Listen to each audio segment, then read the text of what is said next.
I've been asked to comment on the claim that an unreacted thermite material was found in the debris of the World Trade Center buildings. In particular, I've been asked to address this paper, which was published in the Open Chemical Physics Journal. The paper concludes with this statement. Based on these observations, we conclude that the red layer of the red-grey chips we discovered in the World Trade Center dust is active, unreacted, thermitic material, incorporating nanotechnology, and is a highly energetic pyrotechnic or explosive material. In order to understand the significance of what this paper is saying, I'll give a brief summary of thermite and thermate. Thermite is a mixture of powdered aluminium and some form of metal oxide, usually iron oxide, although it can be made with other metallic oxides, including, for example, copper. When these two materials react, the result is a formation of iron and aluminium oxide and a great deal of heat. In short, it is a highly exothermic reaction. Also, because the oxygen necessary for the process comes from the metal oxide, thermite compounds do not require atmospheric oxygen, and so are ideal for use in, amongst other things, underwater incendiary devices. However, thermite can be somewhat troublesome to ignite, and the subsequent reaction is violent and unpredictable. These factors, as well as the difficulty of applying it to the surface of a structure in a satisfactory manner, mean that it is not suitable for controlled demolition. As far as I'm aware, thermite has never been used in a controlled demolition ever. Thermate is a variety of thermite, with the addition of small quantities of other substances, such as sulfur. These additional elements have the effect of increasing the heat output and also lowering the ignition point. Nanothermate is the same as thermate, but the particles are smaller. It has been suggested that this form of thermate can be contained in a gel and be formed or shaped in such a way that it could be used in a controlled demolition. That said, I am not aware of any thermatic material ever having been used in a controlled demolition. Back to the paper. Before going into detail of the paper, it's necessary to look at the authors and where the paper was published. In relation to the authors, you can easily do the research yourself. I'll mention just a few. Stephen Jones is a well-known 9/11 conspiracy theorist who has been publishing papers on the subject for 5 years or more. He also gives many lectures on the subject. Niels H. Harrit has a similar pedigree. Greg Roberts gave his address as Architects and Engineers for 9/11 Truth, a collection of 1,000 or so people from across the world who have joined together to encourage further investigations into 9/11 due to their belief that the original investigations were, in effect, a cover-up. One gives their address as International Center for 9/11 Studies. The website for that organization is somewhat lacking in detail, so I used the Contact Us function, and I did get a response. I'll come back to that later. Bearing in mind that the conclusion that they reach in this paper basically uncovers one of the greatest conspiracies the world has ever known, where do they go in order to publicize their findings? The Open Chemical Physics Journal. This, it has to be said, is an interesting choice. And by interesting, I mean not only are the contents of the paper not appropriate for a journal purporting to cover that topic, but I also mean it in a totally and deliberately sarcastic way. The journal is nothing short of a joke. Despite having an editorial board of 90 or so people from throughout the world, in 2009, the journal published 4 papers. To give you some idea of how staggering this is, YouTube user Thunderfoot has published, on average, 4 papers a year. But perhaps what is more interesting is the account given by Philip Davies, a graduate student of Cornell University. This article appeared in the New Scientist in September of last year. I'll pick it up at the beginning of the second paragraph. Earlier this year, Davies started receiving unsolicited emails from Bentham Science Publishers, which publishes more than 200 open-access journals, which turn the conventional business model of academic publishing on its head by charging publication fees to the authors of research papers and then making the content available for free. As the emails stacked up, Davies was not only encouraged to submit papers, but was also invited to serve on the editorial board of some of Bentham's journals, for which he was told he'd be allowed to publish 1 free article each year. I received solicitations for journals for which I had no subject expertise at all, says Davies. It really painted a picture of vanity publishing. So Davis teamed up with Kent Anderson, a member of the publishing team at the New England Journal of Medicine, to put Bentham's editorial standards to the test.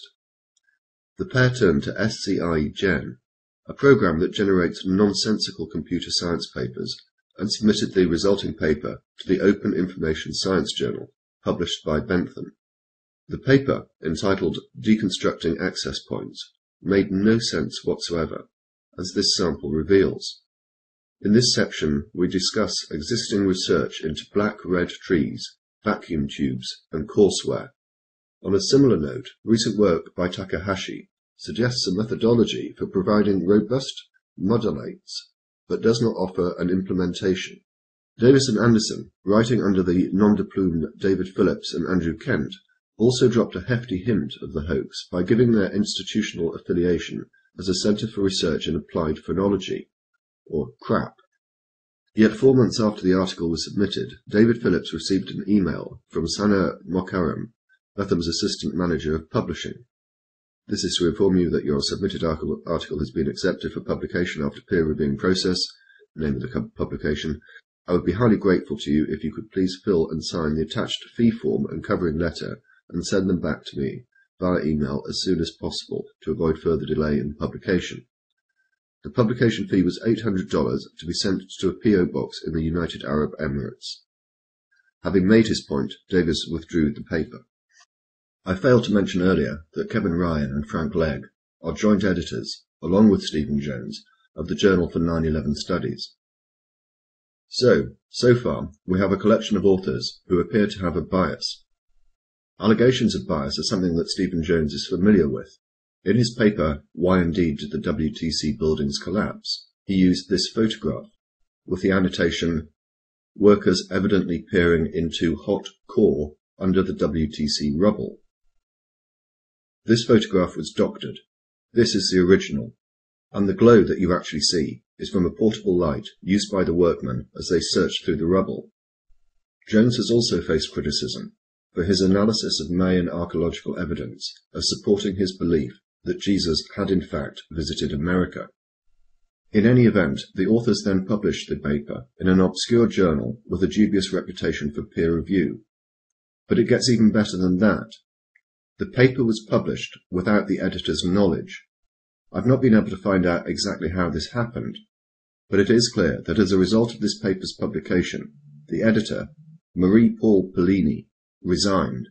A fuller record of the statements that she has made in relation to this matter are linked in the description. I'll just rely on these. They have printed the article without my permission, so when you wrote to me I did not know that the article had appeared. I cannot accept this, and therefore I have written to Bentham that I have resigned from all activities with them.